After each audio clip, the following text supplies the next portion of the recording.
அன்பு நேயர்களே வணக்கம். ஆடி 18 வருகிற ஆகஸ்ட் மாதம் 1ஆம் தேதி திங்கட்கிழமை. இங்க பாருங்க, சில விழாக்கள் சில நல்ல நட்சத்திரங்கள் எல்லாம் நடக்கும். சில விழாக்கள் கிழமைகளிலே நடக்கும். சில விழாக்கள் மாதங்களிலே நடக்கும். ஆனால் ஒரு குறிப்பிட்ட நாள், அந்த நாள்ல கட்டாயமா நடக்கக்கூடிய விழா எந்த விழா, அதுவும் எல்லாரும் எல்லா சமயத்தினரும் நடத்தக்கூடிய விழா எந்த விழா அப்படின்ட்டு நீங்க பார்த்தீங்கன்னா அதுதான் ஆடி 18. ஆடி 18 அன்னைக்கு நம்ம நாள் பார்க்க வேண்டியில்லை, நட்சத்திரம் பார்க்க வேண்டியில்லை, எதுவும் பார்க்க வேண்டியது. இந்த ஆடி 18 என்பது நம்முடைய தமிழக பண்பாடு, கலாச்சாரம் இவைகளின் வழியே வந்த அற்புதமான விழா. பஞ்சபூதங்களாலதான் இந்த உலகம் இயங்கிக் கொண்டிருக்கிறது. அதிலே எல்லாமே நீரிலே தான் ஆரம்பத்திலே தோன்றுகின்றன. உயிரே எடுத்துக்கங்க, இந்த உயிர் எதிலிருந்து தோன்றுகிறது? ஒரு துளி நீர். அந்த ஒரு துளி நீரில் தோன்றிய உயிர் கடைசியிலே நீராகி மறைகிறது. அதனால நீரில் தான் வாழ்க்கை. இந்த உலகத்தில் உள்ள பயிர், உயிர் இரண்டுமே நீரை நம்பி இருக்கின்றன. அதாவது எந்த கோயில்ல போனாலும் முதல்ல நம்ம நீரை எடுத்து தெளிச்சுக்கிட்டு தான் உள்ள போறோம். அந்த இடத்துல நீராடி விட்டுத்தான் போறோம். நீராடி விட்டுத்தான் எந்த புண்ணிய காரியங்களையும் செய்யறோம். அதனால எதற்குமே முதலிலே நமக்கு துணை நிற்பது எது என்று சொன்னால் அந்த நீர். நீர் தான் தெய்வமாக இருக்கிறது. அதனால அன்றைக்கு அருகாமையிலே இருக்கக்கூடிய நீர்நிலைக்கு சென்று, ஆறாயிருக்கலாம், ஒரு குளமாயிருக்கலாம், ஏன் நம்ம நகரங்களில பாத்தீங்கன்னா 6 குளம் தான் காணாம போயிடுச்சு. இப்ப இருக்கிறது எது? ஒரு போர்வெல், ஒரு பைப். அந்த இடத்துல போய் கூட நீங்க ஒரு குடம் நீரிலே கொஞ்சம் மலர்களை வைத்து அந்த நீரையே நீங்கள் நதியாக நினைத்து கொண்டு வணங்கி இந்த ஆடி 18 கொண்டாடலாம். அதை தவிர்க்கவே கூடாது. இது நன்றி செய்கின்ற ஒரு விழா. நன்றி மறந்தவர்களுக்கு நல்ல வாழ்க்கை இருக்காது இல்லையா? ஏன்னா ஒண்ணு வேண்டாம், ஒரு துளி நீர் இல்ல, சாப்பாடு இல்லாம கூட இருந்தாங்க. ஆனா நீர் இல்லாம இருக்க முடியுமா? நீர் இல்லாம எந்த பயிராவது வளருமா? அதனால இந்த நீர்நிலைகள், ஆடி மாதம், இந்த ஆடி மாதத்துல பாத்தீங்கன்னா பருவமழை காலம், நதிகளிலே புது வெள்ளம் வருகின்ற நேரம். அந்த வெள்ளத்தை வரவேற்று இது உயிர்களுக்கு நல்ல மருந்தாக விளைய வேண்டும், விருந்தாக விளைய வேண்டும் என்று நினைத்து கொண்டு அந்த விளைச்சலுக்காக விதைக்கிறதுக்கு முன்னாடி ஆடி பட்டம் ஏடி விதை என்று சொன்னார்கள். அந்த விளைப்பதற்கு அந்த விதை மண்ணில போடலாம், இது முளைப்பதற்கு நீர் அல்லவா வேண்டும். அதனால இந்த நீர்வளம் நன்றாக இருந்தால்தான் இந்த பயிர்கள் எல்லாம் நன்றாக வளரும். அப்படிப்பட்ட நீர்நிலையை வரவேற்கக்கூடிய அற்புதமான மங்களமான விழா.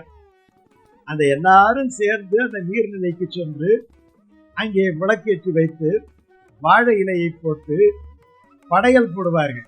தேங்காய், வெத்தலைப்பாக்கு, காப்பரிசி, காதோலை கருகமணி, எல்லாம் புஷ்பங்கள் இவைகளெல்லாம் வைத்து சித்திரான்னங்களை படைத்து நம்ம அந்த காவேரி நதியை, அல்லது இந்த நதியோ எந்த நீரோ அதை காவேரியாக நினைத்து கொண்டு நம்ம ஒரு படையல் போடுவது வழக்கம். பெண்களுக்கு அன்றைக்கு மாங்கல்ய பலம் சிறப்பதற்காக அவர்களெல்லாம் அந்த கயிறு கட்டி கொள்வார்கள், மாங்கல்ய கயிறை மாற்றிக்கொள்வார்கள். புதுமண தம்பதிகளாக இருந்தால் தம்பதி சிநேதராக சென்று அன்றைக்கு தாலி கயிறு, ஆடி பெருக்கு தாலி பெருக்குன்னுட்டே பழமொழி. அந்த தாலி பெருக்கும் 1 மாதம் 2 மாதத்துக்கு முன்னாடி கல்யாணம் ஆகியிருந்தா கட்டாயமா பக்கத்துல இருக்கிற நீர்நிலைகளுக்கு சென்று, ஆறுகளுக்கு சென்று அந்த ஆற்றங்கரையிலே குடும்பத்தோடு சென்று அந்த நீரை வழிபாடு நடத்தி அந்த இடத்துல அவர்கள் மஞ்சள் கயிறை, தாலி கயிறை மாற்றிக் கொள்ளுகின்ற வழக்கம் உண்டு. கன்னிப்பெண்களாக இருந்தாலும் கூட, திருமணம் ஆகாதவர்களாக இருந்தாலும் கூட அவர்களுக்கு நினைத்தது போல நல்ல ஒரு வரன் கிடைக்க வேண்டும் என்பதற்காக சுமங்கலி பெண்கள் அவர்களுக்கும் அந்த கயிறு அளிப்பது உண்டு, கட்டி கொள்வதற்காக. அப்படிப்பட்ட ஒரு அற்புதமான விழா. அதற்கு பிறகு ஆற்றுக்கு சீர்தருதல். இந்த வாழையில படைக்கிறதெல்லாம் பாத்தீங்கன்னா இந்த காதோலை, கருகமணி, புஷ்பங்கள் இவைகளெல்லாம், அப்புறம் இந்த மங்கள பொருள்கள், வளையல் போன்ற மங்கள பொருள்கள் எல்லாவற்றையும் அவர்கள் பூஜை முடிந்த பிறகு ஆற்றினை விட்டு விடுவார்கள். சிலர் பாத்தீங்கன்னா அந்த சின்னதா ஒரு இலையில விளக்கு வச்சு அந்த விளக்கை கூட ஆற்றிலே விடுவது உண்டு, மிதக்க விடுவது உண்டு. காரணம், இந்த காதோலை கருகமணி போகின்ற பொழுது நம்முடைய கஷ்டங்கள் அத்தனையும் ஆத்தோடு போய்விடுகிறது. இதற்கு பிறகு நமக்கு எல்லாமே மங்களம்தான், எல்லாமே சுபம்தான், எல்லாமே நன்மைதான் என்று சொல்லாமல் சொல்லி துக்கம் குறைந்து மகிழ்ச்சியை வரவேற்கக்கூடிய விழா இந்த விழா. இந்த கருகம்புல்லுன்னு சொல்லுவாங்க, அது நீர் உள்ள இடத்துலதான் வளரும். அதனால அந்த நீர்வளம் பெருகட்டும் என்பதற்காகவே இந்த காதோலை கருகமணி கட்டுகின்றோம். அது மட்டும் கிடையாது, இந்த கருகமணி காதோலைக்கு தெய்வீக சக்தி, ஈர்ப்பு சக்தி இருக்கிறது, நல்ல பாசிட்டிவ் சக்தி இருக்கிறது. அது மகாலட்சுமியினுடைய பலத்தை ஈர்த்து தரும். இன்னொரு விசேஷமே இருக்கு. எப்படி வேப்பில கட்டினா நோய்கள் எல்லாம் போய்விடுமோ, அதே போல ஆடி மாதம் நோய்கள் வருகின்ற பருவ மாற்றங்களினாலே நோய்கள் வருகின்ற நேரம் என்பதனாலே இந்த கருகமணி எப்படி வேப்பிலையை போலவே இது தோஷம் விலக்கும் என்பதற்காகவும் அதை நாம் பயன்படுத்துவது உண்டு. திருமணமான பெண்கள் தாலிக்கயிறு மாற்றிக்கொள்வது, திருமணம் ஆகாத பெண்களுக்கு சுமங்கலிகள் நல்ல முறையில ஆசீர்வதித்து நல்ல ஒரு வரன் கிடைக்க வேண்டும் என்று கொடுப்பது, இதெல்லாம் அவர்கள் செய்வார்கள். நான் ஏற்கனவே சொன்னது போல நீரிலேயே என்ன செய்வது என்று சொன்னால், நீங்கள் வீட்டிலேயே அந்த குழாயடியிலே ஒரு குடத்திலே நீரை, நல்ல தூய்மையான நீரை வைத்து பூக்கள் எல்லாம் விட்டு அதிலேயே காவேரியை நினைத்து கொண்டு ஆவாகனம் செய்து வாழை இலையை போட்டு அங்கே எப்படி படைக்கிறோமோ அதே மாதிரி தேங்காய், வெத்தலைப்பாக்கு, காப்பரிசி, அப்புறம் சில பேர் மாவிளக்கு கூட வைப்பார்கள்.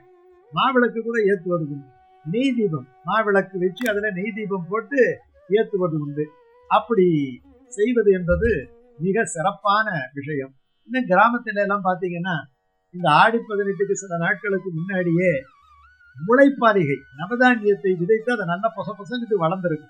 ஆடி 18 அன்னைக்கு பூஜை போட்டுட்டு அதெல்லாம் தலையில சுமந்து ஊர்வலமாக சென்று அதையே ஆற்றங்கரையிலே வரிசையாக வைத்து அதற்கு முன்னாலே தலைவாழை இலை போட்டு அந்த பசு சாணத்தினாலே பிள்ளையாரை பிடித்து வைத்து இந்த முளைப்பாலிகைக்கெல்லாம் மிகப்பெரிய பூஜைகளை போட்டு காதொலை, கருகமணி, தேங்காய், வெத்தலைப்பாக்கு எல்லாவற்றையும் வைத்து பூஜை முடிந்தவுடனே அவர்கள் ஆற்றிலே அந்த முளைப்பாலிகைகள் சேர்த்து விடுவார்கள். இதை போலவே நல்ல ஒரு விளைச்சல் நமக்கு கிடைக்க வேண்டும், தானியங்கள் கிடைக்க வேண்டும்.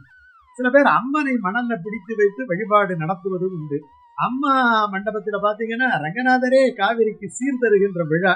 இந்த தாலி மாத்துறது பத்தி சில பேருக்கு சில சந்தேகங்கள் எல்லாம் இருக்கும். கல்யாணமான உடனே கர்ப்பவதியாக இருந்தால் தாலியை மாற்றிக்கொள்ள மாட்டார்கள், அப்படி வழக்கம் சிலது உண்டு. அதே மாதிரி 3 மாசம் ஆயிடுச்சு, ஒரு 7-8 மாசத்துக்கு முன்னாடி திருமணம் நடந்தது என்று சொன்னால் அவர்கள் சில மரபிலே மாற்றிக்கொள்ள மாட்டார்கள். இது அவரவர்கள் விருப்பம்தான், மற்றபடி இதுல எதுவுமே கிடையாது. அன்னைக்கு அரிசி அல்லது உப்பு வாங்கி வைக்கிறது மகாலட்சுமி நம்ம வீட்டுக்கு அழைச்சிக்கிட்டு வர்ற மாதிரி. இது பஞ்சமி திதி அன்னைக்கு பாத்தீங்கன்னா 7:30-9 ராகாலம், 10:12 யமகண்டமா போயிடுச்சு. அதனால படையல் பண்ணணும்னா காலையில 6:10 இருந்து 7:10 வரைக்கும் நல்ல யோகம் நல்லா இருக்கு, அற்புதமா இருக்கு. மதியம் சில பேர் படையல் போடுவார்கள். அப்படி படையல் போடுவதாக இருந்தால் ஒரு 12 மணிக்கு மேல ஆரம்பிச்சு 2 மணி வரைக்கும் நீங்க படையல் போடலாம். அன்றைக்கு படை பாயசத்தோட நல்லா படிச்சு சாப்பிடுறதுங்கிறது சில வீடுகளிலே மரபு இருக்கிறது. நல்ல விவசாயம் பெருக வேண்டும், மாறி ஒழிய வேண்டும் என்றெல்லாம் எல்லா அம்மனையும் வணங்கி அற்புதமாக விழா கொண்டாடுகின்ற அருமையான நாள் ஆடி 18. இவைகளையெல்லாம் அனுசரித்து பெண்களெல்லாம் குழுவாக சென்று அந்த மங்களமான விழாவை நீங்கள் நடத்தி பலவிதமான மங்களங்களையும் பெற வேண்டும்.